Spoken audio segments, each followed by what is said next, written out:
Hey everyone, and welcome. Today, we're diving into a seriously fascinating explainer on the very fabric of our universe. We're going to break down the foundations of Planck's quantum theory together, and we'll be starting from the absolute basics of everyday physics all the way up to the full mathematical details. Let's figure out how the quantum world actually works. Okay, let's dive into this. Think of our agenda today as a staircase, taking us step by step.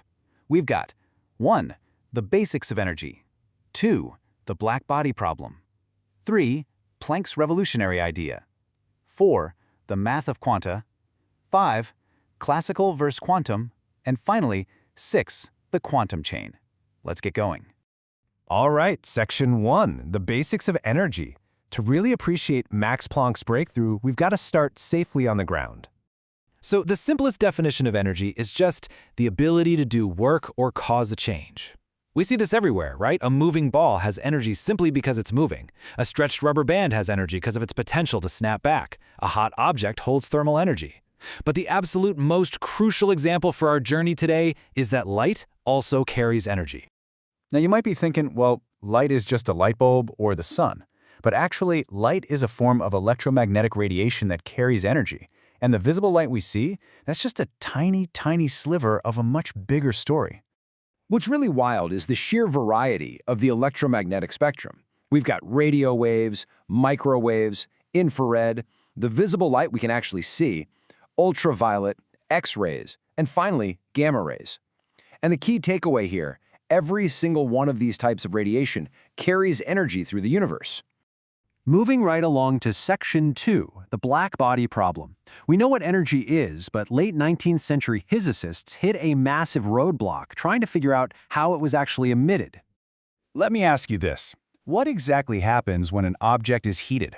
Well, down on a microscopic level, its atoms and molecules gain energy, and as a result, the object emits electromagnetic radiation. You've probably seen this happen in real life.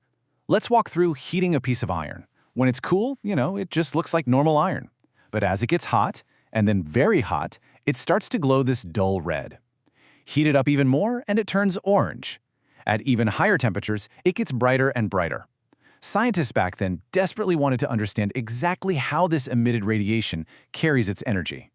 So, to study this glowing thermal radiation in a perfectly controlled way, scientists relied on an ideal theoretical object called a blackbody.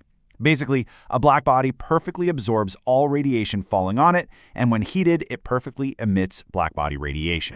But here is where the story gets incredibly tense. Scientists tried to explain this blackbody radiation using the classical physics of the time, and they completely, utterly failed. The math simply did not match the reality of how the energy was distributed. This massive failure became known as the black-body radiation problem. Something monumental was just missing from their existing theories of the universe. Enter Section 3, Planck's revolutionary idea. It's the year 1900, and a German physicist named Max Planck is about to turn the scientific world completely upside down. And this brilliantly illustrates exactly what changed. Before Planck, scientists thought energy was continuous. Imagine pouring water from a bottle. You can pour 1 liter, half a liter, a quarter liter, or even 0.01 liters. There's no fixed packet size. They thought an atom could emit or absorb literally any arbitrary amount of energy. But Planck proposed something totally radical. Energy is not continuous. Instead, it's emitted or absorbed in small, distinct packets called quanta. 1 packet is 1 quantum. 2 packets are 2 quanta, and so on. The keyword Planck used here was discrete, meaning separate or distinct. It means you can't just have some messy, continuous amount in between. You have individual, distinct units, period. Think of it like a staircase. You can stand firmly on step 1, step 2, step 3, or step 4. But there is absolutely no physical step halfway between 1 and 2 where you can stand, right? This is the quantization of energy. If one quantum has an energy value of E, an atom can exchange E, 2E, 3E, or 4E, but it can never, ever exchange an arbitrary amount like 2.37E. No way. All right, Section 4, the math of quanta. Now let's see how this all builds into the actual math. Planck didn't just come up with a neat concept. He gave us this exact equation. E equals hf. The E is the energy of one single quantum packet. The F is the frequency of the radiation. And that h right in the middle, that's Planck's constant, a fundamental number in our universe, with a value of 6.626 times 10 to the negative 34th power joules seconds. Let's just make sure we're totally clear on the F in that equation. Frequency is simply the number of complete waves passing a specific point in 1 second, measured in hertz. So 1 hertz is 1 cycle per second. 100 hertz is 100 cycles per second. And the golden rule of Planck's equation is this: because E and F are directly proportional, a higher frequency means a higher energy per quantum, and a lower frequency means a lower energy per quantum. Let's put that into perspective.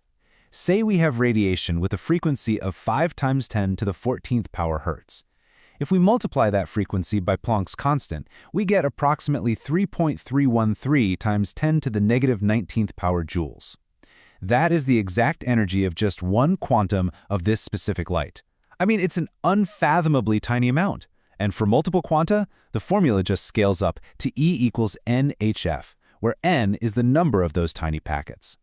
Section 5, Classical versus Quantum. So the crucial point here is kind of like thinking about money. In classical physics, energy was thought to behave like digital bank transfers. You can exchange literally any amount, like 1 rupee and 50 paise, 2 rupees and 37 paise, or whatever. But Planck's idea demands that energy is exchanged strictly in definite, exact packets. You can't give a fraction of a packet, just like you can't hand someone half of a physical coin. This idea was so powerful, it sparked an absolute scientific revolution. Planck introduced the fundamental idea that energy is quantized, and later, Albert Einstein took this exact mathematical concept to explain the photoelectric effect. Einstein proposed that light itself behaves as little packets of energy, which he famously called photons. Which brings us to Section 6, the quantum chain. Let's do a rapid-fire recap of how every single piece connects. Okay, here we go. A heated object emits electromagnetic radiation. Scientists study this as blackbody radiation, but classical physics absolutely fails to explain it, creating the blackbody problem. To solve it, Max Planck proposes a wildly new idea.